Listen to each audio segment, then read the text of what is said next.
And welcome back to Flexible Games, where we are playing Transport Fever.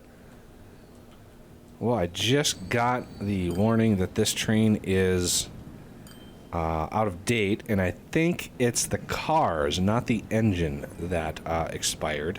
So we need to upgrade this one anyway. So let's go to the line and replacement, and this is a cyan. We're gonna replace it with an A4. I think. Maybe the Alco? Because this is a shorter line. I don't want it to get too excessively expensive. And we're already, if you look, the base was 933,000, and we're already at 1.3 million for the upkeep because it's old. So we're gonna add this. Let's slow the game down a little bit while we do this. And let's see. I think we're not going to be able to hit the max speed. So I think this one is fine. And let's see. We're holding 98 now, and this is 18. So that's 36. This is 72. So we're going to do yes on that. So this should hold more people. Let's give this a check here. And loading speed is pretty slow. So there's 108 now that this thing can hold. Not exactly the fastest tool in the shed, but hold a lot more people. And what are the running costs on this? 1.86, just slightly higher than it was the last train, but maybe I overdid it a little bit. So we're gonna set this to no, because it's gonna take its sweet time pulling out because of all the cars it has. But that kind of matches up as far as shininess goes. It looks like it matches up pretty well with that. Good times. Good old diesel Alco running strong. Okay, so that is the replacement on that. Let's look at our other line here. Where was it? King's Landing. This one is actually a little newer, 26, yeah. That one has a couple years left on it. These poor trains here, 36 years old. Not sure, I haven't gotten a warning on these yet, so I think these are good to go for a little while longer. Because replacing this whole line, going north here, it would be rather expensive. There's like 5 trains on this line.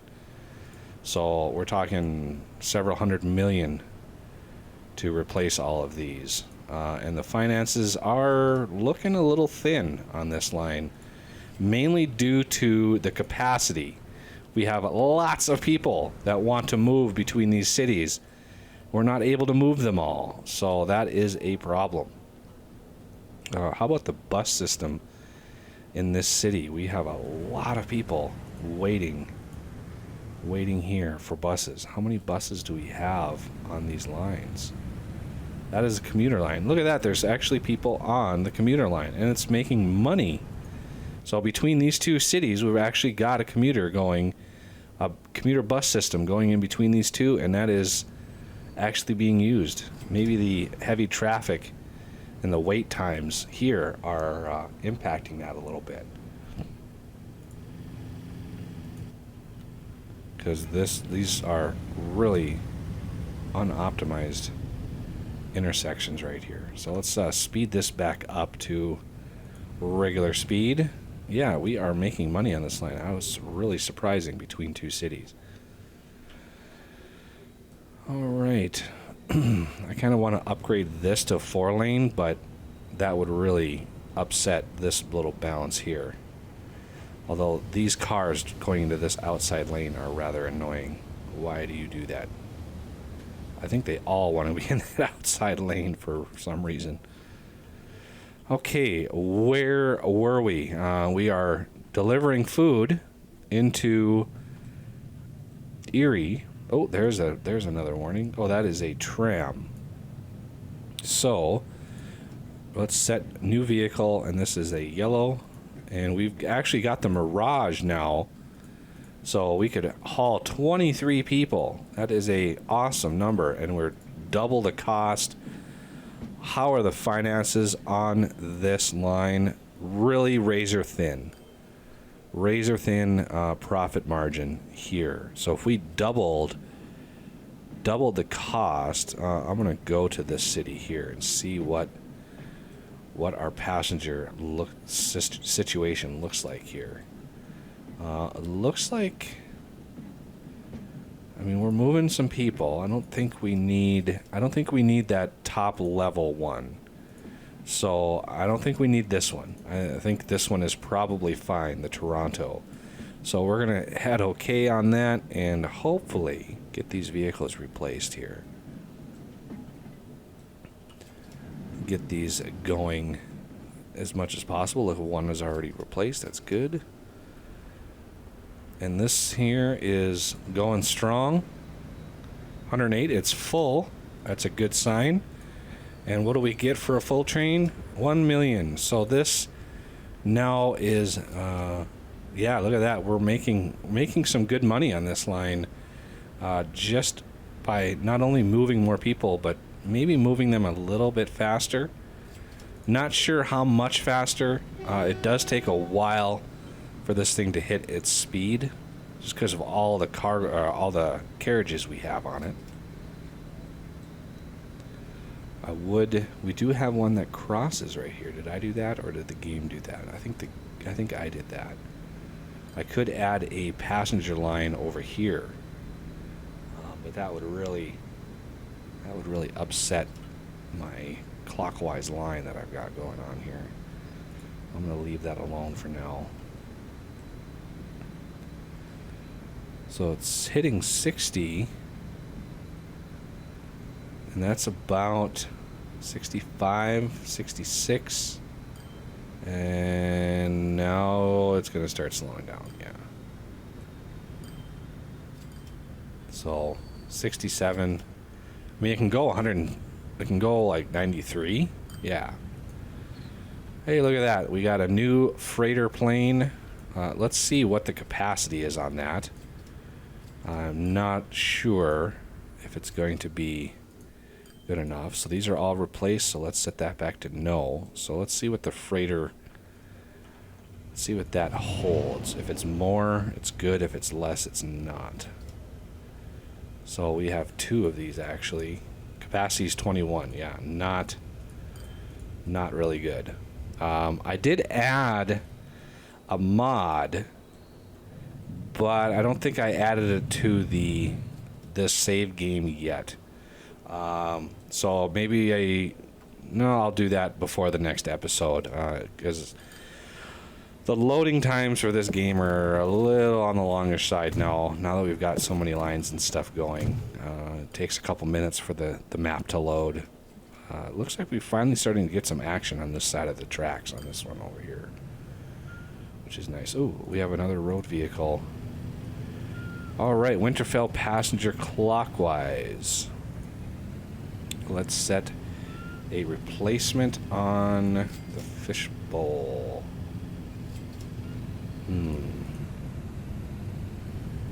Winterfell. Let's go look at the passenger. Yeah, I think I just set a bunch of. I think I just added a bunch of Mercedes on here, so I don't think we can justify more Mercedes on this line yet. So we're just going to go with this one for now. And our Mercedes on this line are not old enough yet to replace, because they're not nearly at 100% yet. So let's see, vehicles. We've got 4 more.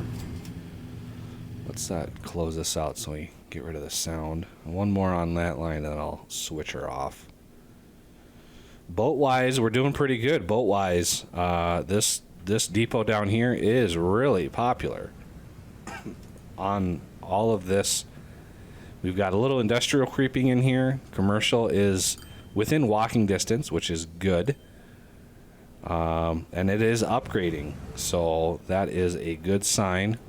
Got plenty of passengers now moving around. I doubt that's very profitable, but moving passengers around does help grow the cities, which makes it a little bit more profitable in the long run, which is good for us.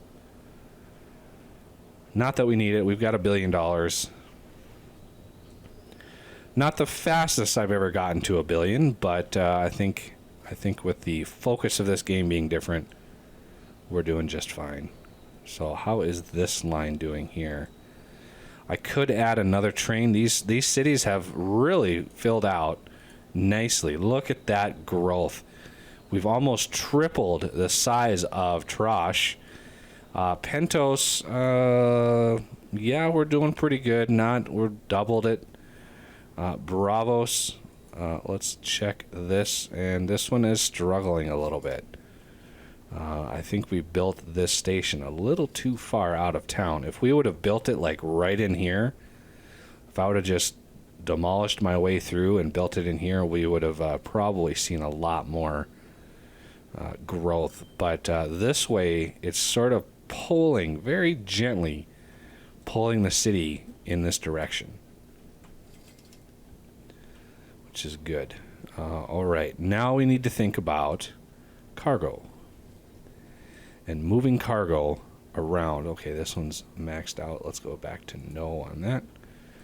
So can we build the bigger? We can't build the bigger airport yet. I'm really hoping to be able to build that new bigger airport soon, because I want to upgrade the main airport to the bigger one as soon as possible. So we're gonna try. This is gonna be a little risky, but this is a little ridiculous too. That's a little ridiculous there, Mr. City. I think the easier thing to do would be to join this with that. There we go. That works. So I'm going to demolish this long stretch of road here, put an airport in there, and put a cargo terminal in between here, and that way I can pull cargo, pass it through the city, come down to here to Trosh, dump some cargo, and then pull it up and into Bravos and dump some cargo into there, and that should help out. So let's first pause, because this is a very destructive process. Okay, airport. We want an airport in here, and I didn't destroy enough. So let's get this one in here. I need a little bit of space on this to build the cargo depot. So let's see, right in here, and let the game kind of say, oh man. Okay, we're gonna connect this up. Let's use the thing here. And why is this not snapping? There we go. And we're gonna go under like that. So a nice tunnel underneath the airport. Now for the cargo train, it's gonna be side to side like this. And let's get high speed. We don't need a second train, and 4 tracks should be fine.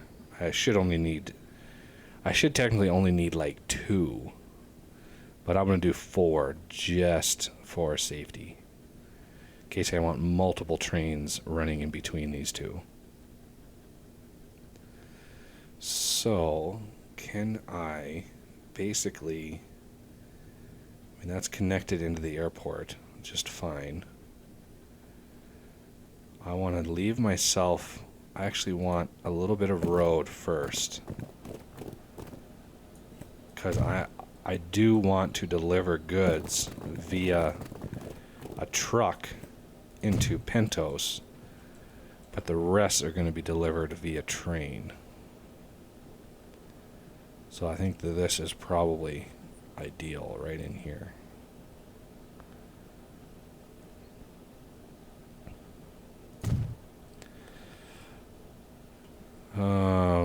A little less than ideal, actually. I want to bulldoze that, and we're gonna angle it a little bit more, like that. There we go. Should still connect to the terminal, which is good. And that's the wrong airport. So, sorry, but I built the wrong airport. I think. Maybe I didn't build the wrong airport and I just screwed up. And now it's telling me I can't build it because oh, man. I was seeing passenger demand on that side and it was confusing me. So let's rebuild this.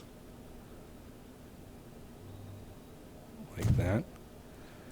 That is the freight airport. I'm pretty sure. Why is it telling me passengers? Oh, okay. The symbol doesn't change. That is good to know. So let's reconnect this. That is I'm liking that it automatically detected that. All right, so the train going south, I'm going to want on, let's first bulldoze this temporary track setup here so we can connect it a little bit more directly with, we're going to do this inside one here. And this one can come up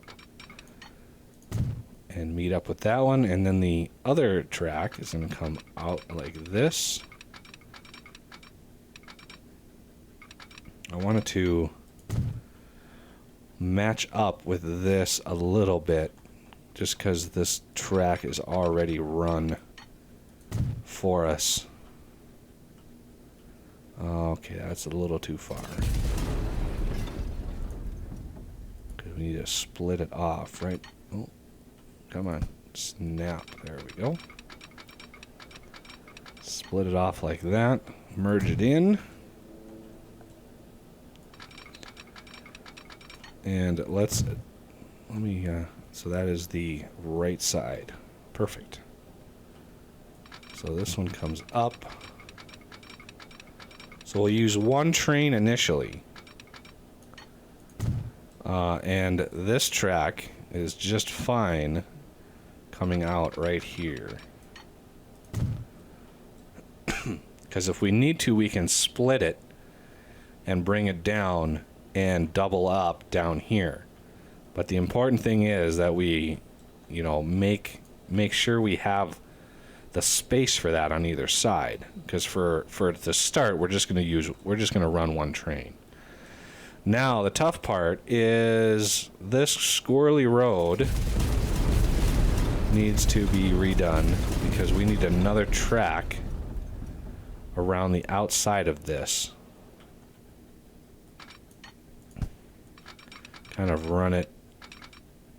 Well, let's double the track first, and then connect it up. That should match that up pretty well. Because the rest of this is going to follow this track all the way around. That's an interesting... Oh, that was a little hill right there. So now, I want to make sure we can double it up. So let's run it. And then replace the road.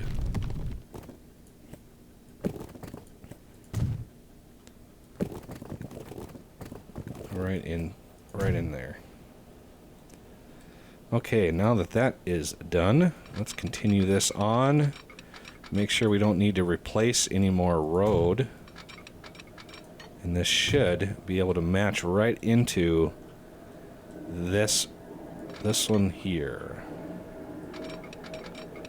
Unfortunately, I don't really have a good way. I'm going to bring that down right here and see this curve.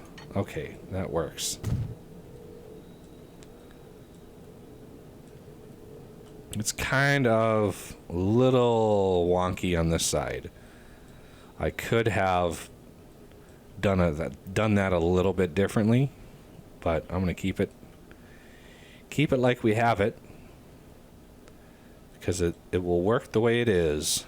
And let's come up here, and I'm going to need a depot in here. So let's for a temporary measure, let's slap in a depot.